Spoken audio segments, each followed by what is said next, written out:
En esta cuarta oportunidad es muy importante que recordemos lo que hemos entendido sobre hermenéutica. Empecemos retomando que la hermenéutica bíblica es el trabajo de saber encontrar la clave para poder hacer una explicación acertada del texto bíblico. El arte de establecer las reglas para la comprensión de la Biblia, partiendo de que se trata de un libro con carácter tanto humano como divino. Vemos también los elementos de la hermenéutica, que son tres: texto, que es la Biblia, la cual fue vivida, escrita y es leída; la comunidad de fe y la realidad. De esta manera se reconstruye el triángulo de realidad, comunidad y texto en que Dios nos habló.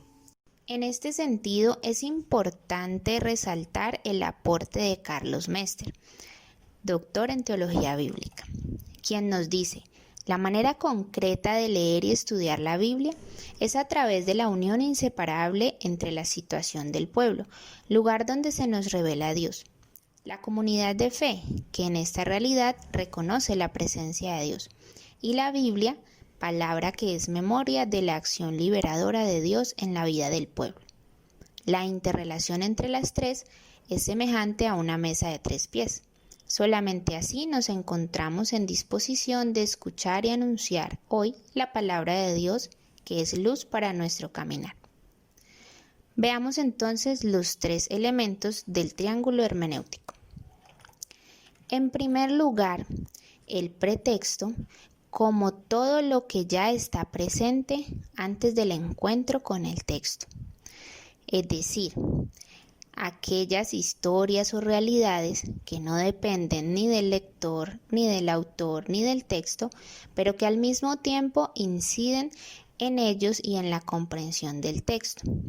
Es decir, significa, por un lado, la indagación de las condiciones históricas y culturales en las que el texto surgió, pero por el otro lado también tener en cuenta el pretexto actual, la realidad actual.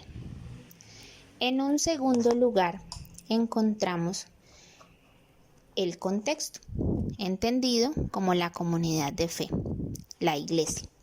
Es el paradigma de interpretación de la Biblia y de la vida.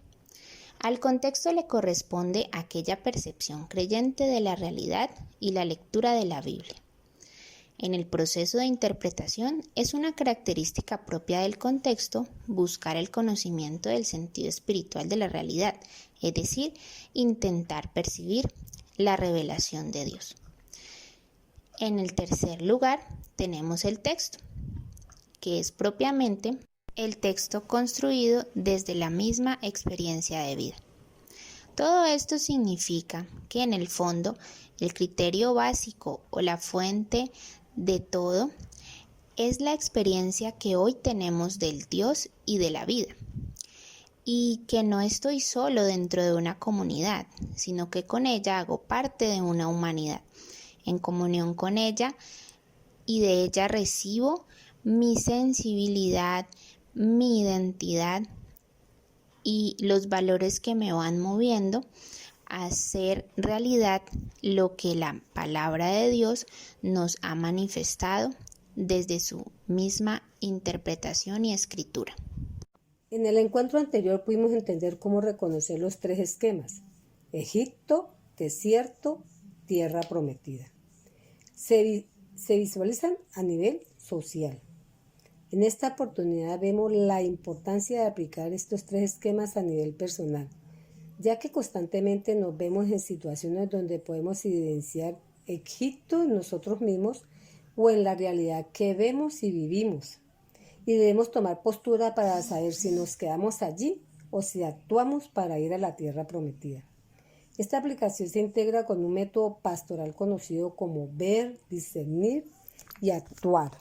Vimos en la diapositiva anterior, estos 3 esquemas no solo tienen una aplicación social, sino también una personal, que en últimas afecta a ese esquema social. Veamos a través de estas imágenes la idea que queremos transmitir.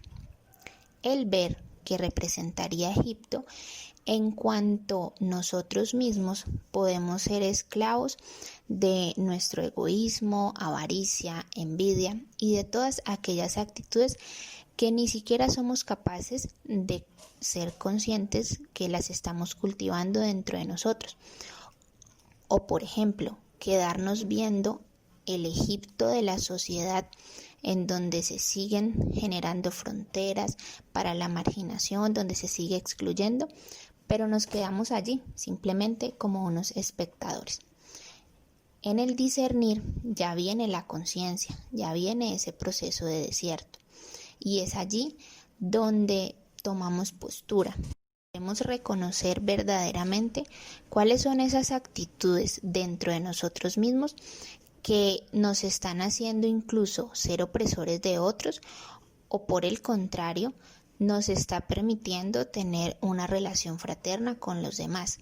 Ese discernir nos debe llevar a esa conciencia de descubrir dentro de nosotros mismos cómo estamos, qué hemos cultivado, qué estamos proyectando a los demás.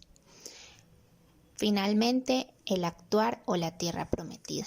Y es que su palabra lo dice todo, actuar, ir en busca, dirigirse a quien lo necesita.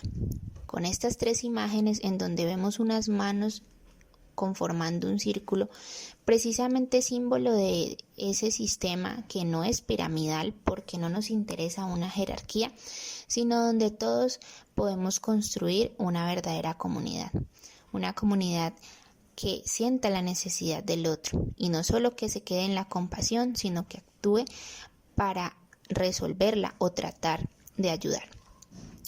No solamente con quienes más lo necesitan, sino con nuestro mismo planeta, porque precisamente en este mes de septiembre, cuando el Papa Francisco nos ha hecho una invitación a orar por la creación, por el cuidado y el respeto de la misma, también nuestras acciones y también esa tierra prometida incluye toda la creación, la naturaleza, no solamente a las personas humanas, sino a todos los seres vivos y a todo lo que conforma nuestro hermoso planeta. Esta mirada personal de Egipto, desierto y tierra prometida, identificándola como el ver, discernir y actuar, nos debe propiciar esa revisión de la vida en donde podamos decir si nos hemos quedado en el ver ese Egipto que todavía acongoja a la sociedad, o incluso si nosotros desde nuestros instintos y nuestras actitudes más corruptas estamos contribuyendo a la perpetuación de ese sistema opresor, o si le hemos dado paso al discernimiento, pero un discernimiento que siempre opte por la vida, para así construir ese reinado de Dios aquí en la tierra. Por eso, las palabras que van a distinguir a la tierra prometida son todas aquellas opciones de fraternidad, solidaridad, derechos, plenitud, equidad. Si no pasamos por el desierto, no podremos llegar a este actuar, a esta tierra prometida. Y si solo nos quedamos en Egipto, en ver, no dando paso a los dos siguientes procesos, pues muy probablemente quedaremos encerrados en nosotros mismos y no podremos hacer realidad en nuestra vida la palabra de Dios. Para ejemplarizar lo que hemos dicho, tomaremos la cita bíblica de Hechos 3, del 1 al 8. Pedro y Juan subían al templo para oración de media tarde.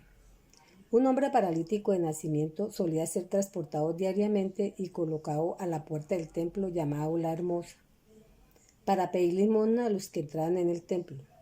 Al ver entrar en el templo a Pedro y a Juan, les pidió limosna. Pedro, acompañado de Juan, lo miró fijamente y le dijo: «Míranos». Él los observaba esperando recibir algo de ellos. Pero Pedro le dijo: «No tengo plata ni oro, pero lo que tengo te lo doy en nombre de Jesucristo el Nazareno. Levántate y camina». Y tomándolo de la mano derecha, lo levantó. De inmediato se le robustecieron los pies y los tobillos Se levantó de un salto, comenzó a caminar y entró con ellos en el templo, paseando, saltando, alabando a Dios. Leer de esta cita bíblica lo encontramos en los versículos del 1 al 5. Evidenciamos en el paralítico la representación del sistema opresor, porque las causas de la enfermedad radican precisamente en la desatención y en el abandono, generando una situación de pobreza. No tiene la capacidad de valerse por sí mismo y todo esto es causado por el sistema opresor. Ni siquiera puede entrar al templo, aunque sea un hombre de fe. Específicamente en el versículo 4 es donde se cruzan las miradas. Y haciendo esa reflexión personal, podemos pensar en cómo nosotros nos quedamos viendo el necesitado, la marginación, pero no damos el paso hacia el actuar. El discernir lo encontramos en los versículos 6 y 7a. Precisamente, Pedro no se queda en el ver, sino que atiende la súplica del paralítico. Y aunque no tiene plata ni oro, que es lo que el paralítico le está pidiendo, le da algo mejor, su restauración y dignificación. Atender la necesidad y con el gesto de tomarlo de la mano, evidencia esa cercanía y ese paso que sigue después del discernir, en donde el versículo 7b y el 8 evidencian las consecuencias del acontecer de Dios gracias a la acción de Pedro. Los signos del robustecimiento, el levantarse, comenzar a caminar, entrar al templo, saltar, pasear y alabar a Dios son muestras de la dignificación que ha experimentado el paralítico. Y es que aunque esta reflexión se esté enmarcando desde una mirada personal, siempre ese acto tiene repercusiones en la sociedad.